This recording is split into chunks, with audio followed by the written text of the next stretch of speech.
Hello and welcome to our brand new segment. We're going to call this Tuesdays with Tamara. The information and the questions that come in every time Tamara Siemon joins me from Elite Mindset Development.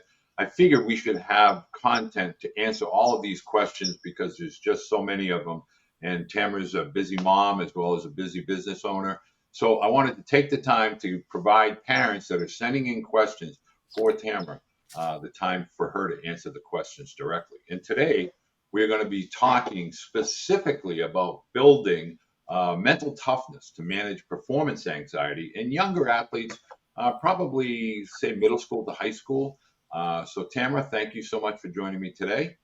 Thanks, Coach. It's a pleasure to be here. I always look forward to these segments, as do the parents. And so, what I want to do today, if it's okay with you, is kind of start with the questions that come in from the parents. And our first one really was a great one, sent in from Barbara and Tim from right near Oneonta, New York, where the Cooperstown is. And the first question is, what are some of the key components for mental toughness that young athletes can develop to better handle performance anxiety? And how can they start practicing these skills in an everyday environment? So, gosh, mental toughness. I think it's best to keep it simple. So, in the 10 to 15-year-old, you want them to be very clear that they're playing a sport they love, right? And so I always try to reverse engineer things and keep things as simple as possible. We build mental toughness by trying things that stretch us, not getting the outcome that we want, but being passionate about whatever it is such that it pushes us forward. So we need to clarify our why, right? And to a 10-year-old, that is, you know, Easton, do you love baseball? Yes. And get him talking why. What do you love about it? Let's focus, let's set a goal and focus on doing those things, like everything you love about it. Let's try to focus on that stuff, having fun and playing hard. And then we'll measure afterwards. Did you play hard? Did you have fun? We're not going to measure ERA. We're not going to measure batting average. So we need to clarify the why. We need to make sure we're focused on the right things. And I say this as a parent who got completely wrapped up in travel ball and got sucked into the vortex of more is better, more games, more lessons, more teams. And the kid's 11, right? And it's like, for what? So clarify the why, make sure that they truly love the sport and they're not doing it for you, but they're doing it for themselves. And then I would reframe what it is that you're focused on, right? I mean, this still needs to be something they do. It needs to be play. Then they need to be able to step away from it and do other things. We can't be talking about it 24/7. So I think that answers the question. Yeah, absolutely. And I want to let everybody know it's Elite Mindset Development. All of the information and contact information for Tamara will be down below. I can't tell you, I've already, several people that I have worked with in the past are now working also with Tamara, and they speak glowingly of Tamara. And so I would ask you, as parents and even student athletes, if you have a specific question, I'm happy to forward it in this type of a format. But also remember, Tamara is available on X, formerly known as Twitter, as well as she has her website, Elite Mindset Development. And I want to make sure I encourage parents to reach out directly. Question number two: how can coaches and parents identify signs of performance anxiety in young athletes? And what immediate techniques can they teach to help these athletes kind of rein in and gain some composure during high pressure moments?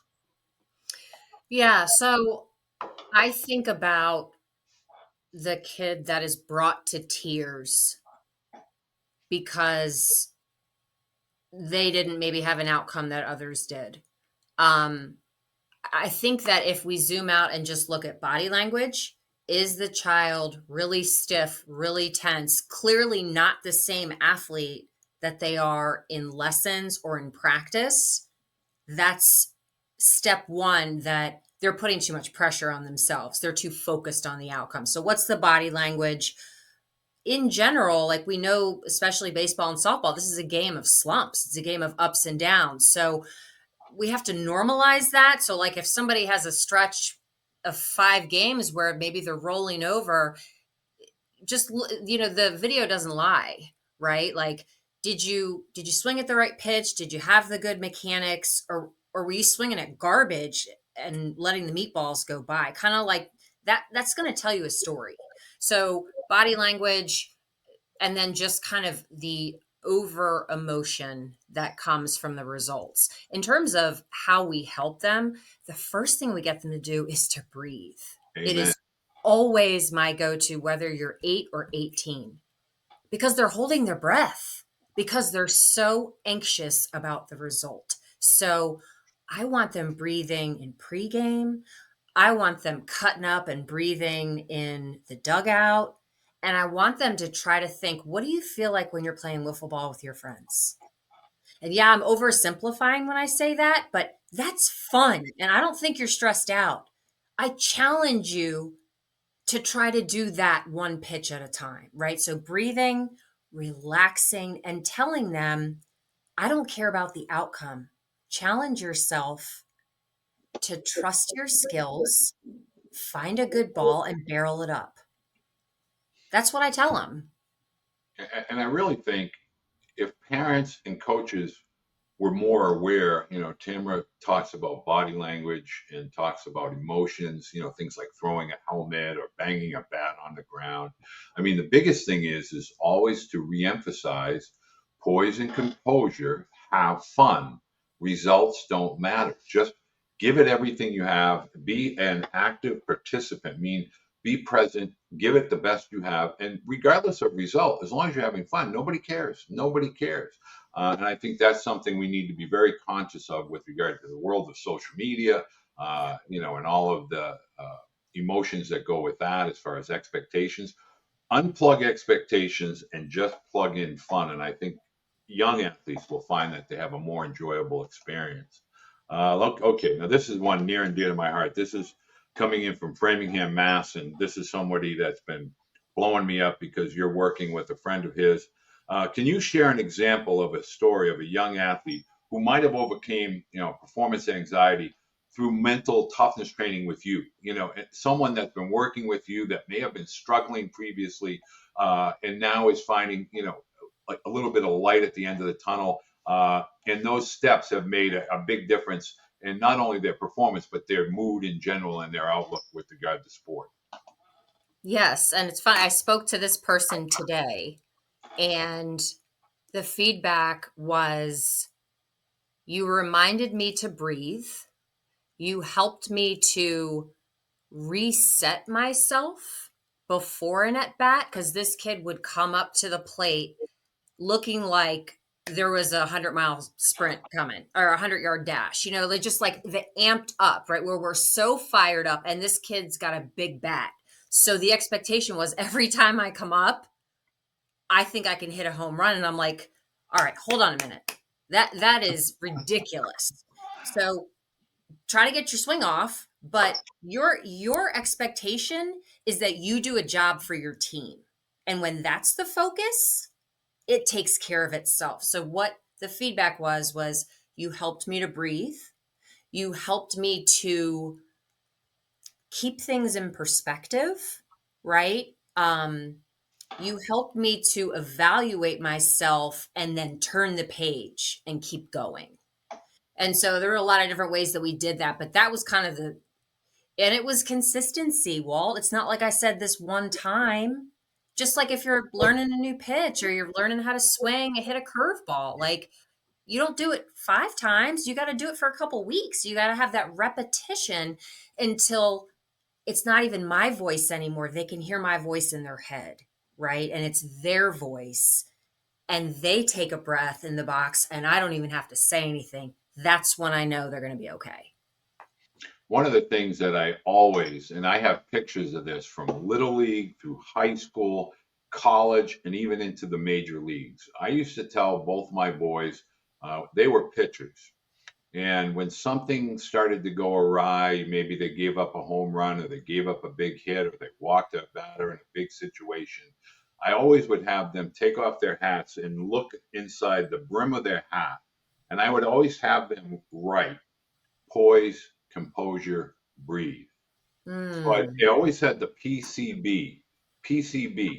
And they would look at that. And then I would tell them, if that doesn't work and you're feeling a lot of energy, reach down and untie your spikes and then retie your spikes. Like rewire your brain and let the brain focus on tying your spikes. And then when you get up, everything is kind of fresh in your mind. And so I encourage parents, Tamara is a great resource. And I've said this repeatedly, but I think it bears saying again.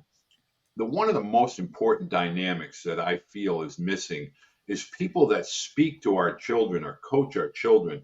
They come at it from as a former player, but very few come at it from the perspective of a parent.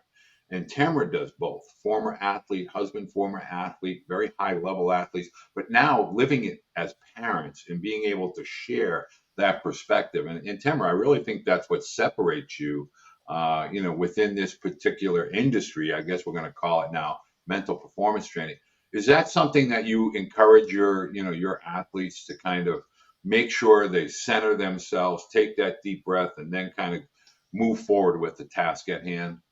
Always. And this is a journey of, not to get too philosophical, but like we always talk about sports and baseball and how it's a reflection of life. Well, if you're willing, it's amazing what you can learn about yourself in the process of fighting so hard to overcome probably the most adversity you'll ever see, right?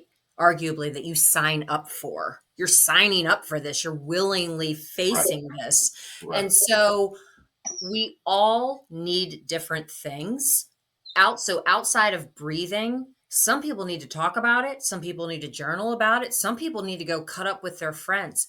My advice, figure out what you need, because you're going to need it. Not an if, but it's a when, and you're normal, right? You're allowed to struggle, but you're not allowed to stay there. You need to have the tools to pull yourself out and have some perspective. Well, I want to say thank you, Tamara. We're really excited to be doing this segment. And again, this is going to be Tamara Tuesdays. Each and every Tuesday, we'll make sure that Tamara is answering questions. So keep sending your questions in. You can contact Tamara. Why don't you tell people exactly how to reach you on X, or your email address and your website? Yeah, so my website is elitemindsetdevelopment.com, and there's a contact button right at the bottom of the website. And then I am on X more than any other portal, just through my name. So those are the best two ways to reach me. And I encourage parents, in the morning, I always see what Tamara puts out there, and then I send it off to a few different people. She's a great follow, somebody that can kind of recenter you as a parent as well as your student athlete. Tamara, thank you again, and I can't wait to talk to you next week. Thanks, Coach. See you soon. Okay, so